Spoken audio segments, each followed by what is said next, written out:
What's up, guys? Quick video here. This is my dad's knife that he has, and here, put your. He has big hands, so this one is the one I made for him. And in my hand, it's substantially smaller. I don't have like small hands. As regarding thick knives, this is ground pretty lean.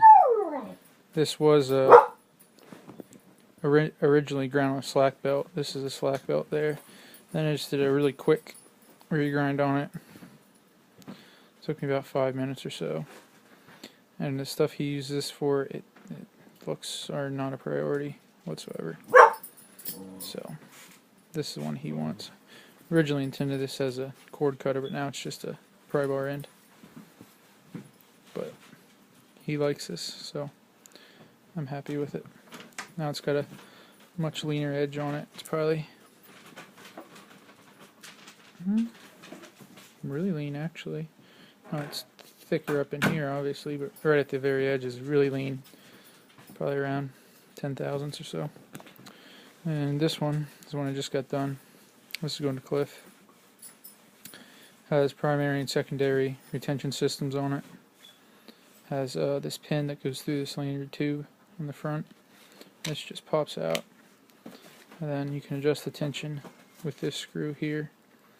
As I make all my sheaths have its retention in the handle area, as I don't want any retention on the actual blade for reasons like doing mirror finishes, as it will scratch them up. Now this is not a perfect mirror by any means. It has scratches in it as I was testing it and using it and everything, but it is really lean. It was zero ground, but now it's not.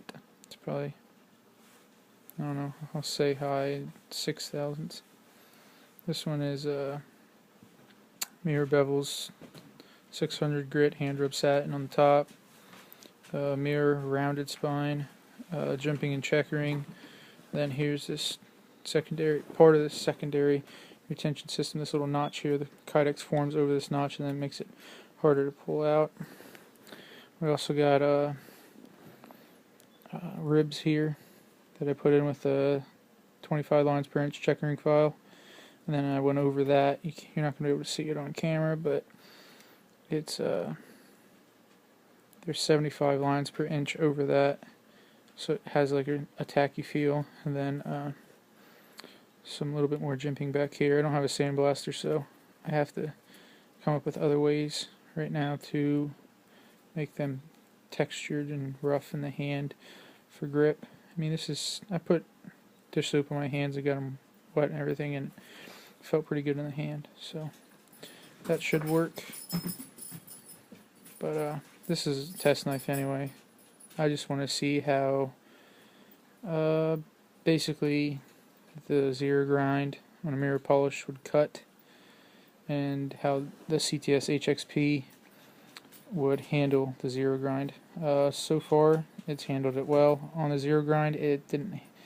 On 6 thousandths it handles it well. But on a zero grind it it had a failure of it started to bow out here because there was not enough substantial metal within this area here.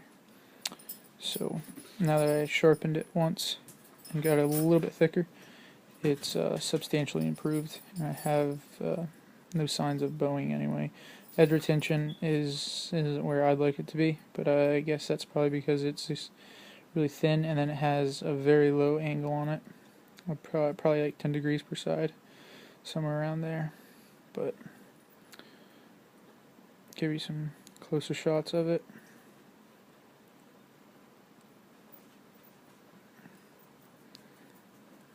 This was done on a 14-inch wheel. You can see those scratches from me using it here and there.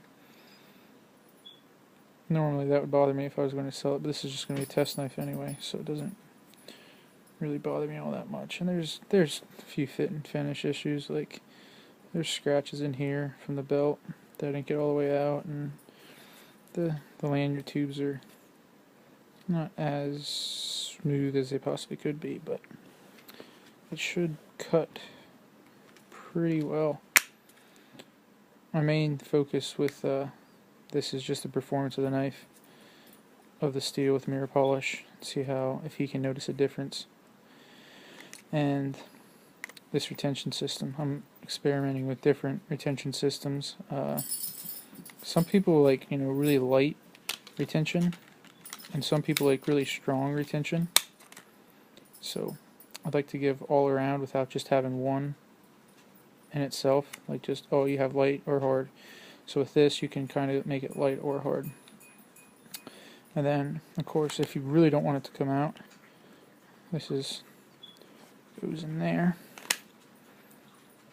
and then there's no way it can come out unless you break the cord or somehow get this to come out of there accidentally. The only thing I could think of would be something catching this and flipping it out, but on the, I don't know, production models you could say, they're going to have a, like a ball end here, and then that will go in there and it'll snap over, and would have to pull the ball out over that. So there we are, guys.